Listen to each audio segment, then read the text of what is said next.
Hello guys, मैं अरसन मोहम्मद असलम और मैं मोहम्मद इमरान। मैं रहमतुल्लाह। आप देख रहे हैं world real reaction YouTube channel. जो इस चैनल पर पहुंच चुके हैं, वीडियो पर पहुंच चुके हैं, उनसे रिक्वेस्ट है ज़्यादा शेयर करें। अच्छी से अच्छी वीडियो आपको देखने को मिलेगी। तो चलते हैं वीडियो में। वीडियो का टाइटल है इसरो सर्जिकल स्ट्राइक। हाँ जी, इसरो जो अब कामयाबियां तय कर रहा है ना, उसकी अब गूंज सुनाई देगी, पूरी दुनिया में दे भी रही है। देखते हैं पहले वीडियो, फिर देते हैं।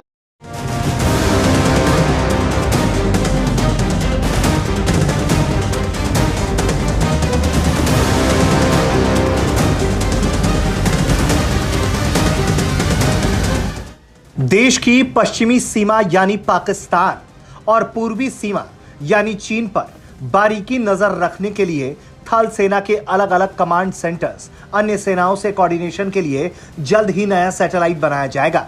इस सैटेलाइट को इसरो बनाएगा, जिसके लिए न्यू स्पेस इंडिया लिमिटेड से रक्षा मंत्रालय ने 2,963 करोड़ रुपए का समझौता किया है। रक्षा मंत्रालय या NSIL की ओर से इस सैटेलाइट का कोई नाम फिलहाल नहीं बताया गया, लेकिन माना जा रहा है कि ये GSAT-7B हो सकता है। ये एक मिलिट्री सैटेलाइट है। ये करीब 5 टन वजन का पहला उपग्रह है। इसे इसरो देश में ही विकसित करेगा। ये भारत की सबसे भारी सैटेलाइट हो सकता है। असल में GSAT-7B एक एडवांस कम्युनिकेशन सैटेलाइट होगा, जो भारतीय थल सेना को किसी भी मिशन की सटीक जानकारी देगा, खुफिया संचार में मदद करेगा, साथ ही दुश्मन के हथियारों, बालाकोट एयर स्ट्राइक या सर्जिकल स्ट्राइक जैसे मिशनों को पूरा करने में मदद करेगा। यह एक जियो स्टेशनरी सैटेलाइट होगा। इससे रियल टाइम इमेजरी भी हो पाएगी, साथ ही इलेक्ट्रिक इंटेलिजेंस के जरिए सर्विलांस करना आसान हो। GSAT सैटेलाइट की ताकत की बात करें तो 2014 की बंगाल की खाड़ी में हुए मिलिट्री एक्सरसाइज 60 युद्धपोतों और 75 लड़ाकू विमानों को एक साथ जोड़ दिया था। भारत के पास कई तरह के मिलिट्री सैटेलाइट्स हैं, लेकिन इनमें सबसे नई सीरीज है GSAT। इन्हें आमतौर पर कम्युनिकेशन सैटेलाइट ही बोला जाता है, लेकिन कई बैंड्स पर काम करने वाले ये सैटेलाइट्स होते हैं। इनमें से कितने बैंड्स का इस्तेमाल सेना करेगी, इसका खुलासा नहीं किया गया है।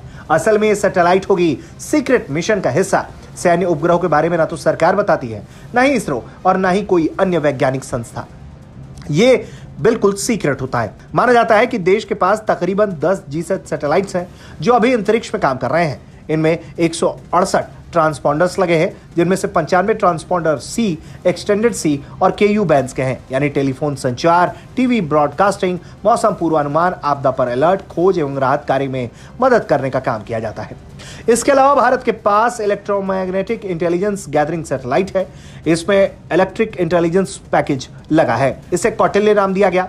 ये पूरे देश में इलेक्ट्रॉनिक सर्विलांस करता है। ये भारत के ऊपर एक ध्रुव से दूसरे ध्रुव की तरफ चक्कर लगाता रहता है। इसके अलावा भारत के पास RISAT BR-1 synthetic aperture radar imaging satellite भी है। ब्यूरो रिपोर्ट, भारत तक।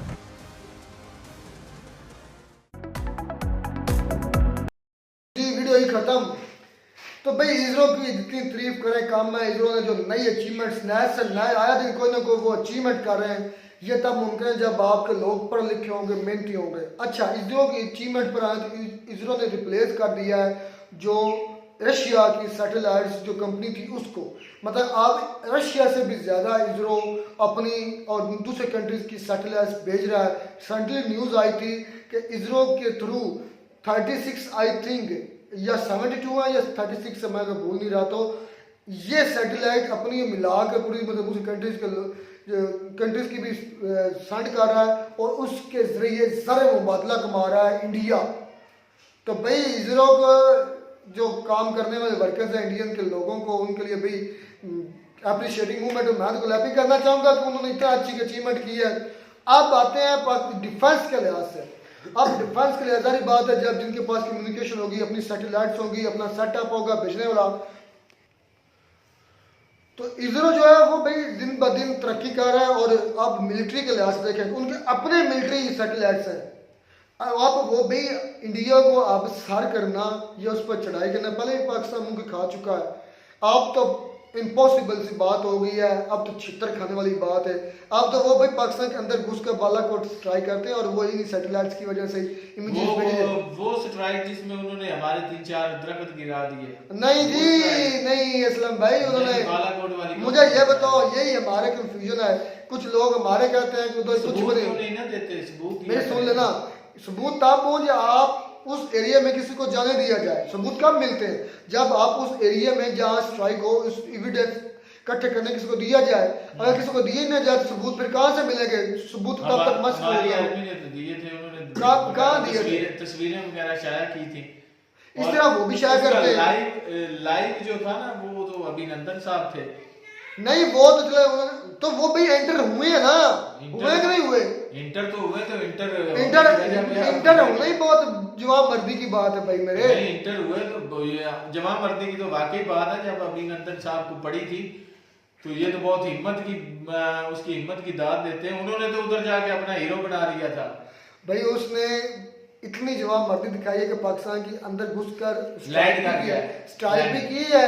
तो जाहिर बात है फिर जब दो झगड़ पड़ते हैं तो एक को तो गिरना होती है। तो पाकिस्तान वो मैं कम कर वो नहीं गिरा, वो गिरे थे लेकिन उन्होंने अपना मिशन कंप्लीट किया था। मुझे नहीं समझ आती, मैं आपकी बात काटूंगा यहाँ पे। एक बात की समझ नहीं आती मुझे कि अभी को हीरो किस वजह से बना दिया? हीरो जो उन्होंने उधर स्ट्राइक किया चपेड़े पड़ने की वजह से? नहीं, जो उधर उन्होंने वो कहते हैं कि हमने दहशतगर्दों पर स्ट्राइक की थी। कहाँ पे दहशतगर्दों पे स्ट्राइक की थी? वहाँ पे तो आबादी आसपास नहीं थी जहाँ पे उन्होंने स्ट्राइक की थी। नहीं आबादी नहीं थी, वो उधर ठिकानों को कहते हैं कि हमने उनको ठिकानों को किया है, मतलब कि उनको टारगेट किया। क्या कह रहे थे आप? जी मैं कह रहा था कि 27 फरवरी को जो इन्होंने बालाकोट में स्ट्राइक की थी तो वहां तो करीब कोई मेरे ख्याल आबादी नहीं थी। आबादी थी भाई। आज जब वो मीडिया जब था ना, जारी बात है ये बात तब निकलती जब आप मीडिया को जाना दें। मीडिया को उधर जाने नहीं दिया गया था। इस वजह से वो जो है ना इंडिया के लोग कहते हैं, मैं अपनी बात नहीं कर रहा, ये मुझे इल्म नहीं इस बात का कि मीडिया को जाना दिया गया था कि नहीं जाना दिया गया था। मुझे वीडियोस भी आई थी कि उधर मीडिया को कम से कम 30 से 40 दिन नहीं जाना दिया गया, उसके बाद उनको रसाई मिली थी। तो आपको क्या लगता है कि वो स्ट्राइक कैसी थी? वो इंडिया के लोग, इंडिया की जो आर्मी थी, गुजारी बात है ये है ना, कहा जाता है कि पाकिस्तान से आते थे दहशतगर्दी करते थे इंडिया में, तो उनका ठिकाना था बालाकोट में कहीं, तो उनकी निशानदेही की गई इस इसरो की वजह से, इसरो सैटेलाइट की वजह से उन्होंने निशानदेही की। वो इमेजेस भेजी गई मिलिट्री को, मिलिट्री ने उस पर एक्शन लिया। फिर ये प्लान ये नहीं ये एक 2-4 दिन में नहीं होता, ये प्लानिंग होती है सारी। उसके बाद प्लानिंग तो उनकी बहुत जबरदस्त थी जो उन्होंने आवाम पे आगे स्ट्राइक की थी। देखिए आप 1-2 दिन पहले वो आते रहे, जब पाकिस्तान में घुसते थे तो पाकिस्तानी जो है जहाज ये जैसे उड़ते थे तो वो निकल जाते थे, इनको इतना टाइम नहीं मिलता था पहुंचने में। तो उस दिन ये इनके हत्थे चढ़ गए तो माशाल्लाह दो को उन्होंने फड़काया, एक इधर उल्टा दिया, एक चाय पिलाई। हाँ तो भाई एक रहमतुल्लाह ने कहा कि एक को चाय पिलाई थी। अच्छी बात है, पिलानी चाहिए थी। हमने एक को चाय पिलाई थी, उन्होंने हमारे 93,000 को 1.5 साल सिर्फ चाय नहीं खाना भी खिलाया, साल से 1.5 साल रखा था आई थिंक। वो क्यों भूलते हो? हाँ आप 90 ये गिनीज वर्ल्ड रिकॉर्ड है, ये गिनीज वर्ल्ड रिकॉर्ड है। जंग आजादी के बाद मैं सुन ले जो वर्ल्ड वॉर 3 है 2 है ना 2 उसके बाद दुनिया का सबसे बड़ा सरेंडर, दुनिया का सबसे बड़ा सरेंडर था। जीत कहें कि हम जीत गए हैं, ये गलत बात है भाई। आप मानते हैं कि भाई उन्होंने सरेंडर किया था। आप चाय की बात की, आपको उन्होंने खाने भी खिलाए हैं, आपकी बड़ी अच्छी तरीके से उन्होंने बालाकोट वाली स्ट्राइक कैसे कहते हैं कि वहां जनाब वो हमारा अभिनंदन हीरो है? हीरो कैसे? हीरो उन्होंने स्ट्राइक की है, उन्होंने टारगेट को हिट किया है। कैसे किया? कितने बंदे मारे? तो मैं वही तो कह रहा हूँ कि आपको वो मीडिया को जाने नहीं दिया गया। अगर मीडिया को जाने दिया गया होता तो शायद आपको पता होता है। चले हमारी मीडिया को नहीं जाने दिया, वो अपने दिखा देते मीडिया पे। मैं भाई असलम की बात से इत्तेफाक इसलिए करता हूँ कि आपने कहा है कि बालाकोट में दहशतगर्दों के ठिकाने थे, इसलिए उन्होंने ना यहाँ पर स्ट्राइक करने की कोशिश की है।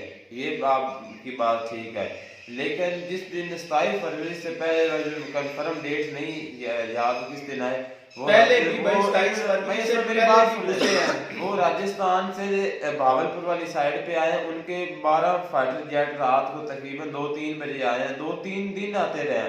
और जब यहाँ से हमारी जो शोरकुट कैंट है, इधर से हमारे जो है ना उड़ के वापस जाते थे, तो वो जाने से पहले वो फिर भाग जाते थे। बात तो ये है नहीं, मेरी बात भाई सुनो। 4-5 एक मिनट, उन्होंने सुन ले अच्छा उन्होंने बालाकोट कहाँ है और वो पाकिस्तान के किस इलाके से दाखिल होते थे। चलो यहाँ पर आते तो पता तो चला है ना कि यहाँ कश्मीर के इलाके से वो आए हैं, वो साथ ही बालाकोट है, तो इधर वो इतना फासला तय करके वहां पर कैसे पहुंच जाते हैं। अच्छा। सोचने की बात है, और वो भी रात अच्छा को। मुझे ये बताएं, आपके पास कोई सैटेलाइट है अपनी?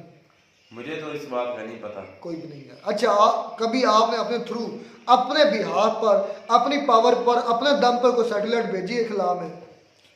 सैटेलाइट की बात हो रही है नहीं, आप? मैं ओ इस यार बात को- आज दुनिया डिजिटलाइज है, आज सैटेलाइट नहीं पाकिस्तान अपनी भेजेगा तो पाकिस्तान की किस तरह सर्वाइव? इन चाइना है, चाइना जब चाहेगा अपनी मर्जी से पाकिस्तान की सैटेलाइट नेट वगैरह सब कुछ बंद कर देगा।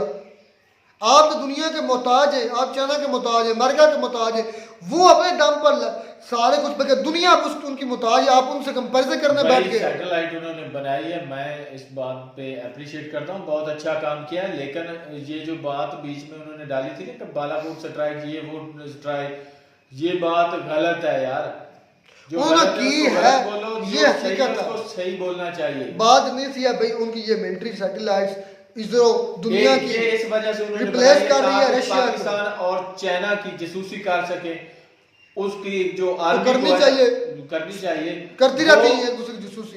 जी करनी चाहिए। वो जो सैटेलाइट है वो पाकिस्तान जब और हम खतरा चाइना होगा के तो जो आप है नजर तो बॉर्डर रखेंगे की टोटल मालूमात वो आपको इंडियन आर्मी को तो देगी। भाई ये इसलिए भाई उनकी बनाई पावर है, ये उनके अपने बहुत दम पर अच्छा है, कदम है भाई, अपने बहुत दम अच्छा पर कदम है, है। अप्रिशिएट करता करो। हूं, जहाँ पे अप्रिशिएट करना चाहिए वहां पे करना भी चाहिए, लाजमी बात तो है। ये भी आप ये जो होश के नाखून ले लें, चाइना हो चाहे पाकिस्तान हो या इंडिया, वो नहीं इंडिया पाकिस्तान भाई कभी होश के नाम नहीं लेगा, ये कन्फर्म बात है। पाकिस्तान को अब छितर भी कभी पड़ेंगे भी पाकिस्तान जिस होश तरह के नाम पहले नहीं पड़ते लेगा, हैं। ये तो अब इंडिया ने कर दिया कोई बड़ी स्ट्राइक, तो मेरा ख्याल बड़ा बुरा होगा पाकिस्तान के लिए भी। बात नहीं वो अपने सॉरी यार गला खराब है अपनी मेरे के दम पर वो बने हैं और पाकिस्तानी जो है वो इंडिया कभी दूसरों के दम पर है। इंडिया अब कभी भी नहीं स्ट्राइक करेगा। तो पाकिस्तान उम्मीद करते पे। हैं आपको हमारी ये वीडियो अच्छी लगेगी। वीडियो शेयर हमारे चैनल जरूर सब्सक्राइब करें। मिलते हैं नई वीडियो में नया टाइप के साथ, तब तक दीजिए इजाजत।